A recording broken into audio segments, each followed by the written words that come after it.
नमस्कार. नोकर भरती या यूट्यूब चॅनलमध्ये आपल्या सगळ्यांचं स्वागत आहे.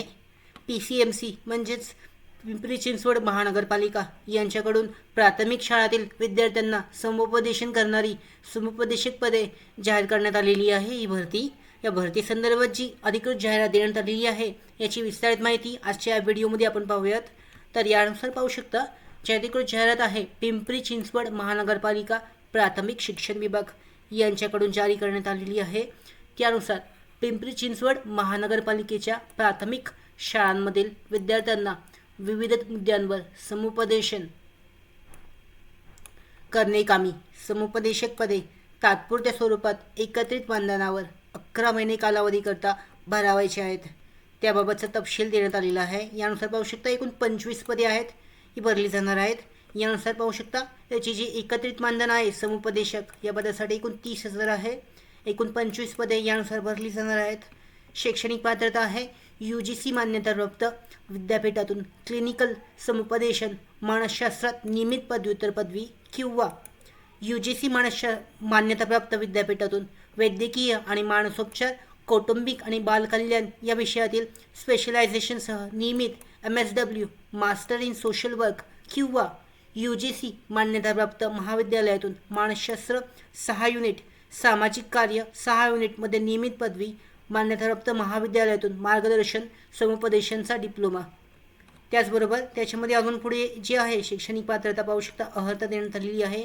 यामध्ये पाहू शकता वयाची पात्रता आहे 35 वर्षापर्यंत उमेदवाराचं वय जास्तीत जास्त या भरतीसाठी अर्जासाठी. याच्यामध्ये पुढे पाहूयात किशोरवयीन मुलांसोबत काम करण्याचा किमान 1 वर्षाचा अनुभव आवश्यक आहे. त्याचबरोबर शाळा समुपदेशक म्हणून काम करण्याचा किमान 1 वर्षाचा अनुभव. त्याच्यानंतर प्रशिक्षण आणि कार्यशाळा आयोजित करण्याचा अनुभव आवश्यक आहे. त्याचबरोबर संगणक कौशल्ये तसेच मराठी भाषेचे ज्ञानसुद्धा असणे आवश्यक आहे. या भरतीसाठीचा आरक्षणानुसार जो तपशील आहे म्हणजे जाहिरातींचा यामध्ये पाहू शकता आरक्षणानुसार जे एकूण जागा ज्या मंजूर आहेत त्याबद्दलची माहिती देण्यात आलेली आहे. अनुसूचित जाती, अनुसूचित जमाती, विभक्त जातींसाठी त्याचबद्दलची डिटेलमध्ये माहिती देण्यात आलेली आहे. अशा एकूण 25 जागा ज्या आहेत ते विभागल्या गेल्या आहेत ज्या आरक्षणानुसार ते चेक केले जाऊ शकतात. त्याच्यानंतर अटी आणि शर्ती आहेत यानुसार पाहू शकता एकत्रित मानधनावर नेमलेल्या समुपदेशक यांची नेमणूक आदेशाच्या दिनांकापासून 11 महिने कालावधीसाठी तात्पुरत्या स्वरूपात नियुक्ती असेल. आवश्यकतेनुसार ही मुदत दिलेल्या कालावधीपूर्वी किंवा संपुष्टात येण्याचे अधिकार असणार आहेत म्हणजे पिंपरी चिंचवड महानगरपालिका यांना असणार आहेत. आणि ज्या दिवशी प्राथमिक शिक्षण विभागात समुपदेशक यांची आवश्यकता नसेल त्यामुळे कोणत्याही नोटिसीशिवाय उमेदवाराची सेवा संपुष्ट करण्यात येईल.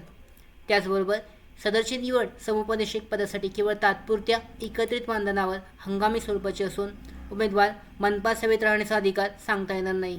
यासाठी पाहू शकता त्याच्यामध्ये डिटेलमध्ये माहिती देण्यात आलेली आहे. त्या पद्धतीने अर्ज कसा करायचा आहे तर पाहू शकता उमेदवाराने सोबत दिलेल्या नमुन्यात समुपदेशक या पदासाठी अर्ज करताना पिंपरी चिंचवड महानगरपालिका यांच्या नावाने अर्ज करणे आवश्यक आहे आणि तो 2 एप्रिल 2024 रोजी सकाळी 10 ते 5 या वाजेपर्यंत जो ॲड्रेस देण्यात आलेला आहे ह्या ॲड्रेसवर पाठवणे आवश्यक आहे.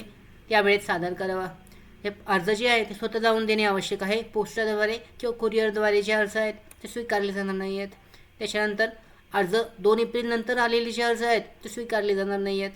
त्यानुसार महत्त्वाचे डॉक्युमेंट्स आहेत आधार कार्ड आहे, शाळा सुटलेचा दाखला, त्याच्यानंतर डॉक्युमेंट्स गुणपत्रक आहेत अशाबद्दलची सर्व माहिती त्या तुमच्या अर्जाबरोबर सोबत जोडणे आवश्यक आहे. अर्जाचा जो फॉर्मॅट आहे नमुना आहे तो या जाहिरातीमध्ये देण्यात आलेला आहे. याची लिंक डिस्क्रिप्शन बॉक्समध्ये आहे. डाउनलोड करून प्रिंटआउट काढून डिटेलमध्ये माहिती फिल आउट केली जाऊ शकते. अशा पद्धतीने महत्त्वाची माहिती याच्यामध्ये दिली जाऊ शकते म्हणजे अर्ज केला जाऊ शकतो डिटेलमध्ये देऊन. त्याचबरोबर याच्यासाठी लेखी परीक्षासुद्धा घेण्यात येणार आहे आणि लेखी परीक्षा उत्तीर्ण झालेल्या उमेदवारास मुलाखतीस किंवा कौशल्य चाचणीस बोलवले जाईल. मेलद्वारे किंवा मोबाईलद्वारे ते कळवण्यात येईल. यासाठी नियुक्तीच्या वेळेस उमेदवारास 500 रुपये स्टॅम्प पेपरवर नोटराईज करून मनपा सेवेत भविष्यात नोकरीबाबतचा कोणताही हक्क राहणार नाही तसेच न्यायालयात दाद मागता येणार नाही याबाबतचे हमीपत्र सादर करणेसुद्धा बंधनकारक आहे. तर अशा पद्धतीने इथे पाहू शकता जो अर्जाचा नमुना आहे तो देण्यात आलेला आहे. अर्जाचा नमुना तुम्ही डाउनलोड करून भरू शकता. अशा पद्धतीने ही जी भरती आहे समुपदेशक पदासाठी तुम्ही ऑफलाईन पद्धतीने दिलेल्या ॲड्रेसवर अर्ज पोचवू शकता. त्याचबरोबर आमच्या भरती updates, study material, online test series, police भरती प्रॅक्टिस टेस्ट आणि अधिक माहितीसाठी आमच्या नोकर भरतीच्या व्हॉट्सअप चॅनल आणि टेलिग्राम चॅनलला जॉईन करा. त्याचबरोबर नोकर भरतीच्या यूट्यूब चॅनलला सबस्क्राईब करा. धन्यवाद.